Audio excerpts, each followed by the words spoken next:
Real estate builds wealth and gold protects it. That's really how the way you should think about it. And together they work to enhance uh, profitability and liquidity and the security of your overall portfolio. That's really how they work in combination. If you pair them right and you get good with some timing, trading one for the other, you really can use them both to enhance your profitability over time. Hello. Ginny Bolling here with Pivotal REI, the real estate investing podcast.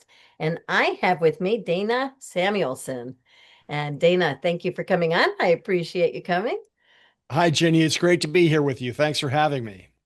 I say coming, but it's a Zoom, so I guess that's kind of misleading. I just realized that, but we've been chit-chatting leading up to this, and I really would like very much for you to talk about what you do and let people know how you even got into it. Well, I am a precious metals dealer. I buy and sell the physical gold and silver products that are available for the individual investors to own or to liquidate. We deal in the most widely traded, competitively priced, and most importantly for our clients, easily sellable when it's time for you to raise cash, gold and silver products that the various mints make. Primarily, that's the US Mint, the Canadian Mint, and the Austrian Mint. I call them the vanilla, chocolate, and strawberry flavors for precious metals products because they are the most popular and widely traded. I'm also a vintage US gold coin expert for coins that were minted from 1933 and earlier by the US Mint that survive today. That's more of a collector market, but I'm kind of just a high-end nerd, Ginny. I've been doing this since 1980 when I got out of college with a German degree when I was completely unhireable, like any college graduate in 2009 due to the economic circumstances. But my brother was in the coin business at the time and had been in it for about 5 years. And because the silver price had run up so much, the company he was working with was buying literally tons of physical silver, and they needed somebody in their vault to help them that they could trust. So I got hired because I was trustable and spent 2 years counting, shipping, and weighing um, silver, um, like someone who goes to work in a restaurant at the kitchen sink to start with. And I ended up getting a job with the biggest mail order coin company in the business 2 years later uh, by the guy who helped to re-legalize private ownership of gold in 1974. His name was Jim Blanchard. And because you couldn't own gold in the US for a long period of time. When we went off the gold dollar peg in 1971, Jim knew that the dollar would lose purchasing power to gold over time. So he championed the re-legalization of that ownership, and he got it done in 1974. And people asked him, "Well, now that we can own it, where do we get it?" And Jim said, "Well, I'll sell it to you." And we went through a period of time in the late 70s where the gold price multiplied, 10 times in value. So does silver. And by 1980, he had the biggest mail order coin company in the country. And I went to work for Jim in 1983 and spent 10 years with him and got to spend $50 million of his money every year in the late 80s when I was a senior trader with the industry. So I got to know all the major industry players who I still do business with today. So I've had a very organic career, went from kitchen sink to, owning the restaurant. But I still take out the trash, if you know what I mean. As a business owner, you got to do everything. And I've had a great run. It's what I love to do. The markets are always changing, so there's always something interesting going on. And I love having precious metals as a kind of a cornerstone to my own investment portfolio, in addition to real estate. And I am a real estate investor myself. So that's my journey. Kudos to you. I mean, so often when we really specialize in something, like what I was saying, I'm not entirely in real estate. I do have some stocks and all, but I haven't really truly invested in gold and diversified that away as far as alternatives. But you're so credentialed in gold, and you're investing in real estate too. That's awesome. And you told me about a very smart strategy that I hope first, before we do it, I hope you'll share with people. But first, tell us your takeaway. Well, real estate builds wealth. Gold protects it. Together, they create balance. And most people don't understand that. You get growth on one side and security on the other. And that really is how they work together. They complement each other. Uh, and if you do it well and you do it with good timing, you can really exponentially increase your wealth. Terrific. So tell us your strategy. How does that actually work? Well, someone taught me this. I didn't conceive of it myself, but he said if you pair real estate and the debt that you get with real estate with gold over time, you can increase your net worth dramatically. And I did this when COVID hit. I didn't understand this during the great financial crisis, but when COVID hit and the uh, Fed went to lowering interest rates down to zero and to stimulate the economy, that created two opportunities to borrow against real estate at low rates, 3.5% or less. And I knew that the $6 trillion of new printing would help to boost the gold price over time. So I borrowed from my real estate that I had paid for. I had no mortgages on a couple properties, and I bought gold. And now it's 6, 7 years later, and the gold is more than doubled in value, and the real estate's gone up 50%. Now, the only problem I have with this equation is that these were not rental properties. So I'm covering the notes myself. But that's okay because my net worth has gone up more than double through doing this. And at a point in time, if real estate gets attractive enough from a price standpoint for me, I would consider selling some of that gold to increase my real estate holdings because there's nothing I love more than having a tenant pay my note down rather than me having to pay the note down. Right. I love that strategy, which is why I love real estate. That's And terrific. it's called the precious equity strategy. The precious equity, right? I need to make sure to save that. That's great, and it really does make sense. And where are your properties? Mostly in Texas, where I'm based. I'm based out of Austin, Texas. So I have rental properties in Austin, uh, home, got a commercial property, but I'm open to expanding anywhere. I did this before became more sophisticated with real estate. So I don't mind having a property anywhere in the country as long as it can be managed properly Right. by an outside party. Texas tends to have pretty high property taxes because that's how they fund the school system. And that's kind of the Achilles heel for real estate in Texas or property taxes. Yeah, Florida too, because we don't have a state income tax. You don't have a state income tax either, right? No. And that's why property taxes Right. are as high as they are. Yeah. Yeah. But both states are still performing better than most any others. I mean, we're right at the top there, and the recovery is going faster in these states. So, you got to counterbalance it. But like you say, it's the property management that can make a huge difference too, because of the cost to carry, right? Right.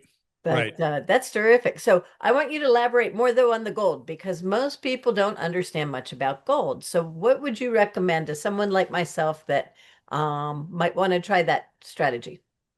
Well, having a small amount of gold in your portfolio, in your net assets, makes sense anyway. 5 to 10% of net assets makes sense because gold tends to perform counter-cyclically in a price mode, right? So when we went through the great financial crisis in 2009, gold was $800 an ounce.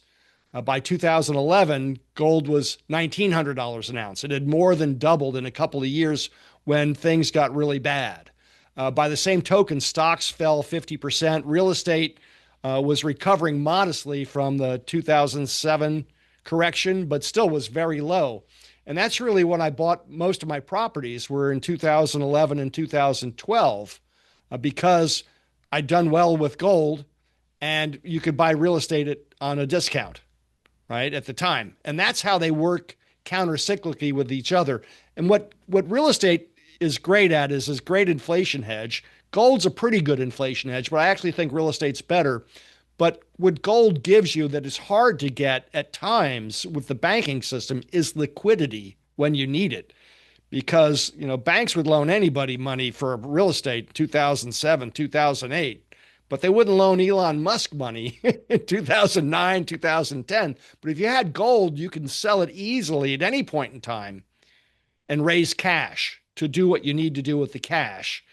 Uh, if you can't get a loan. And the system was very strained in 2009 and 10, obviously, from a banking lending standpoint. And we're seeing some tighter standards now because there's been so much credit out there. And what gold also does is it tracks the debt higher.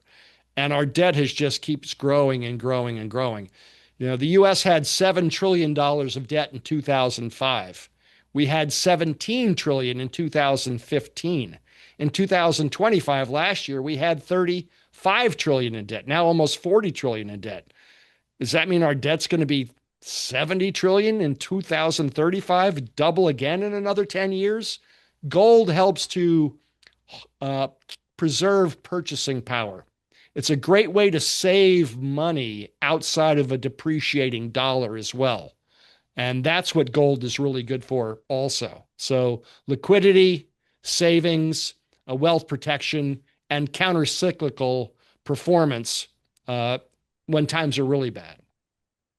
And so if someone wanted to potentially have that very liquid gold, say they were planning to sell it when prices on real estate were down, right? Mm-hmm. Then would they buy coins or blocks, or what should they, or what would you recommend that they buy? Well, most people, when they think of gold, if they have no experience with it, they think of a bar that a refinery makes. What we really recommend people own are round bars. We call them coins, but they're really just round bars made by the various mints around the world. And the top three are the US Mint, the Canadian Mint, and the Austrian Mint. If they were ice cream, I'd call them vanilla, chocolate, and strawberry because they're the three most popular mints in the world. And the reason I recommend these products over bars is because we have a modest but growing problem with Chinese counterfeits. And the bar designs on them are very plain. So the Chinese can replicate the picture on a bar pretty easily and very, very well to make it foolable, or they can pass them off as real gold bars that don't have tungsten in them, to novices and professionals alike. But the mints around the world have added minute design elements to the picture that they stamp into the coin itself that make it harder for the Chinese to replicate.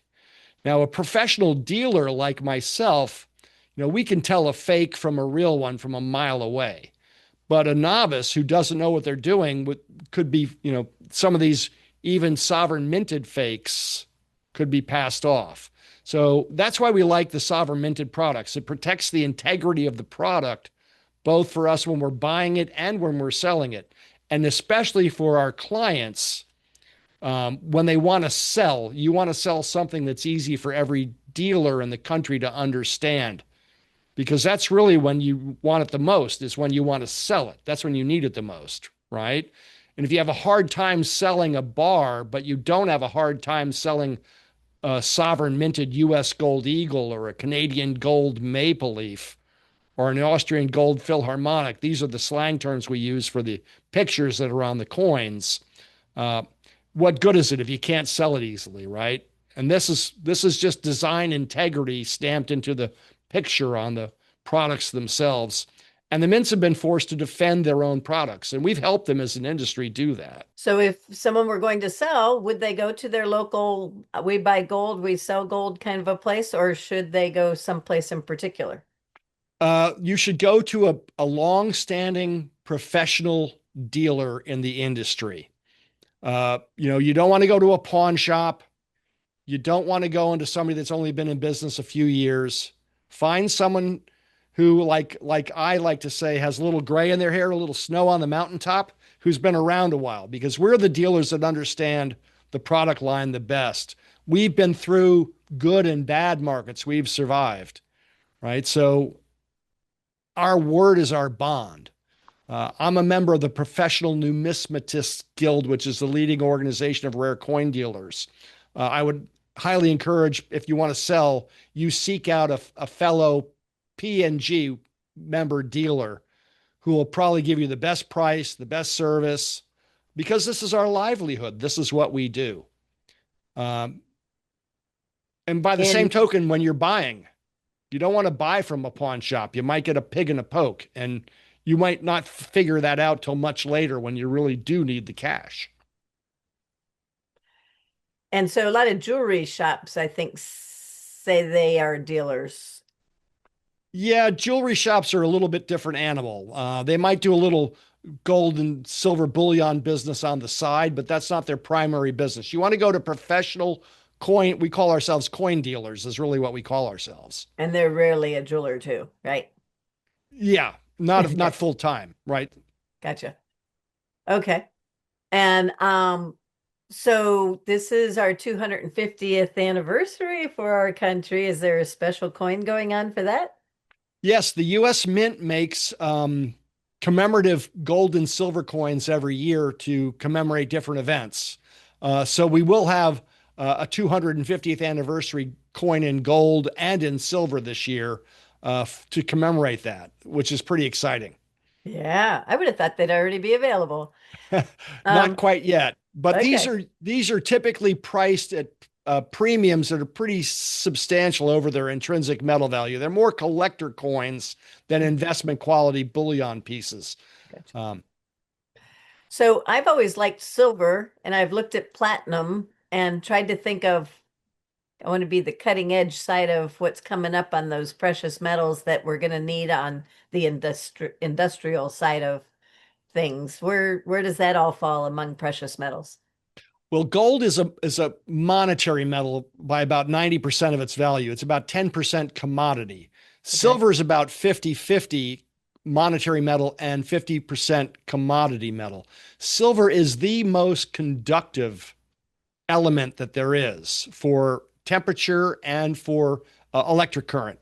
So it's needed in EVs, solar panels, and we're in a structural supply deficit for silver. We've been in one for over 5 years now where the world is consuming more silver than the mines produce on an annual basis. And there's only a few primary silver mines left in the world. Most of the silver that's needed and mined is a byproduct of minting of other metals, nickel and copper in particular. So if we need a lot more silver, the mines aren't going to give it to us easily or quickly. They just can't Mhm. ramp up production of it.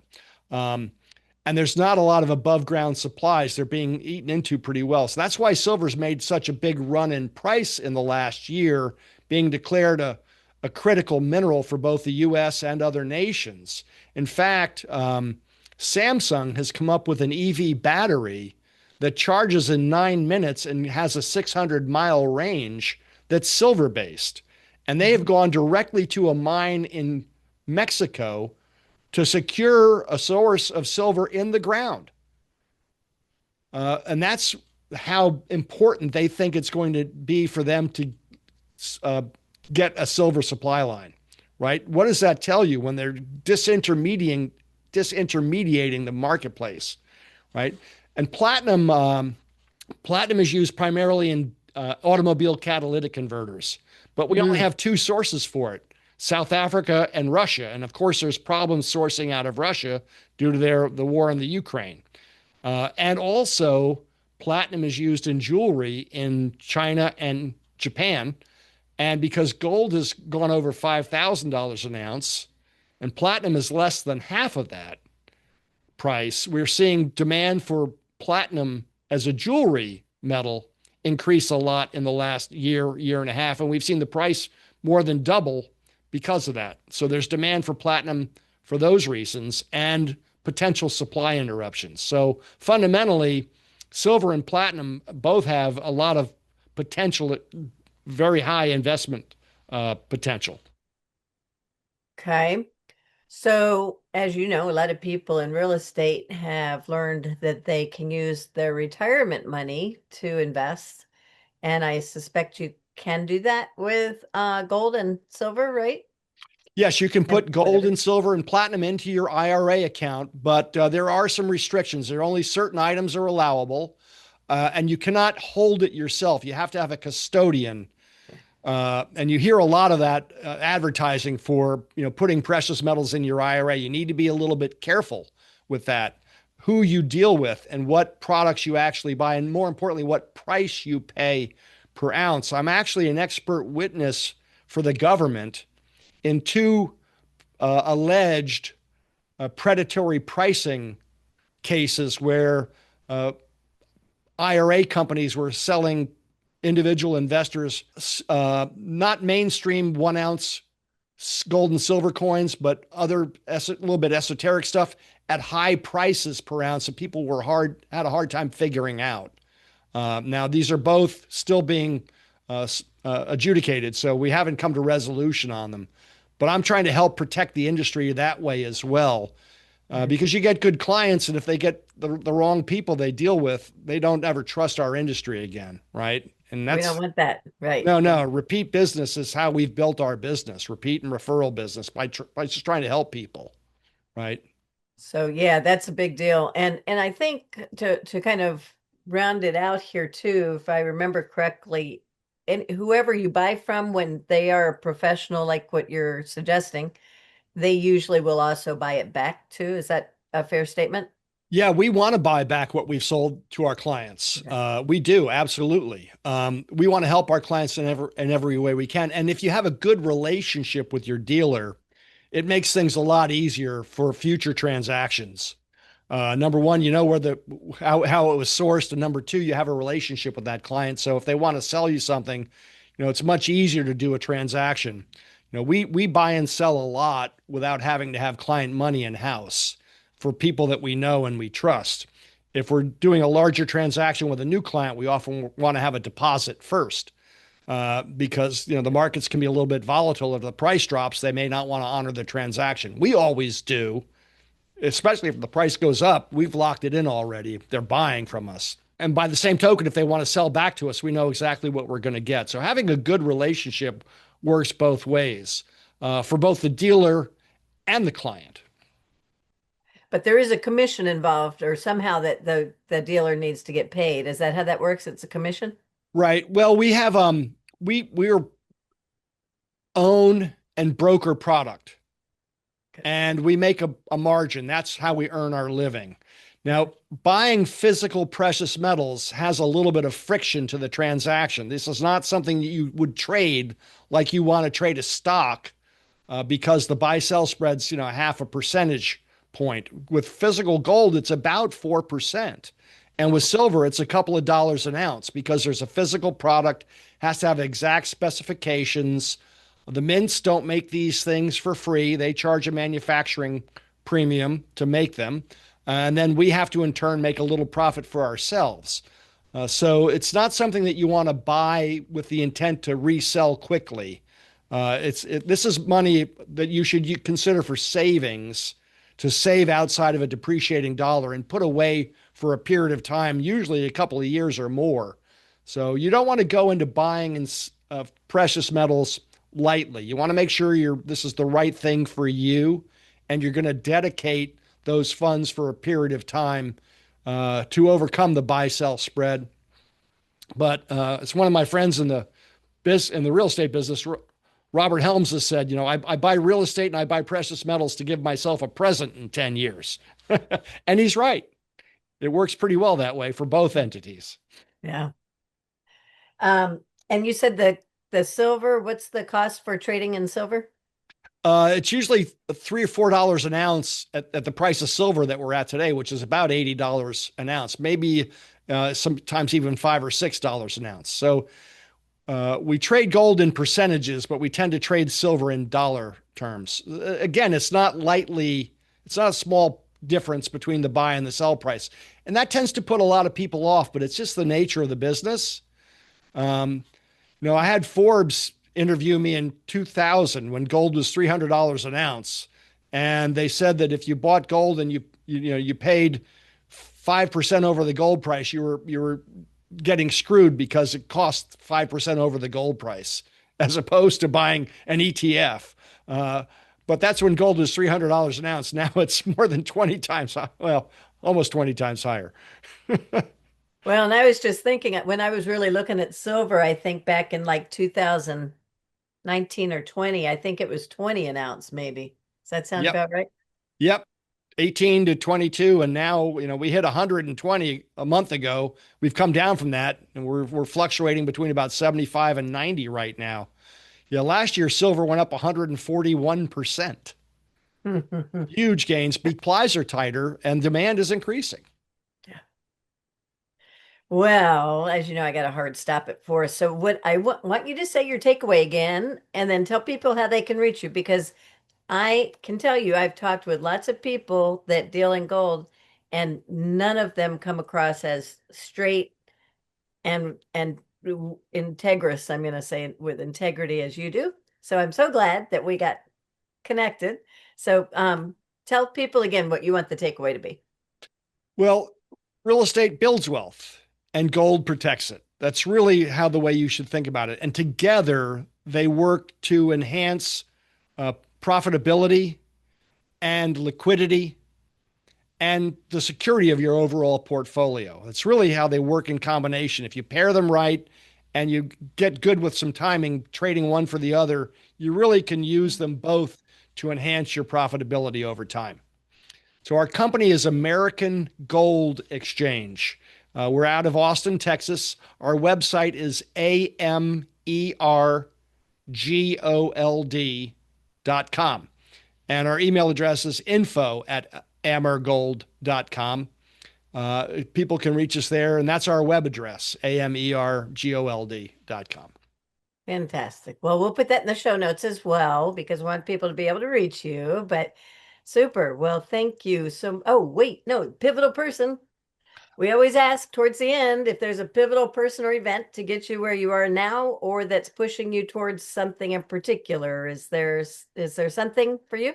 Yes, yes. I would say Russell Gray, who is Main Street, what's this? Main Street Investing. I I'm think trying to that's it. remember. He's got a new company called Main Street. I'm drawing a senior moment here. I'll Ru- check it because I know him. Yeah. yeah. Russ Gray taught me the precious equity strategy when I got to know him in 2018 and 2019. And I deployed it and it's done very well for me. Russ is a remarkable man in the real estate field. He's taught me a lot about how to really enhance my profitability in real estate, but he also understands the macroeconomics of it, the country, and how gold and silver work well with real estate portfolios. If anyone's taught me how to do the things that I've done with real estate and precious metals, it's Russell Gray. So he's a great mind and translator for complex thoughts. So true. Yeah. He Yeah, used to be on the radio show, The Radio Guys, right? right, right. Yeah. So I love Russell. He's a great friend of mine, and he's truly trying to help people empower themselves to do better. Terrific. Okay. Well, thank you so much. I'm definitely going to make sure to stay in touch with you and I'm going to get you some chances to review these show notes. And if there's more you want to add, if you've got the 4th of July, the commemorative, whatever they're going to call it by then, we'll put it in the show notes, okay? Because we want to be sure. Oh, and we didn't go to your website. You have a dynamite website for showing what the cost of trading is. So I just recommend people go there and sign up. You probably have a newsletter, right? Yeah, we have people can sign up to be on our email list where we talk There you about go. what's happening in the markets, and we have specials sometimes that we can offer a Yeah, little bit better deal than normal for our clients. I mean, we want to try and help people however we can, whether it's buying or selling with pricing. We're consultative in nature, so it's how we help ourselves by helping our clients. terrific. Well, Yeah. thank you again. Appreciate it. Thanks, Jenny. Appreciate it.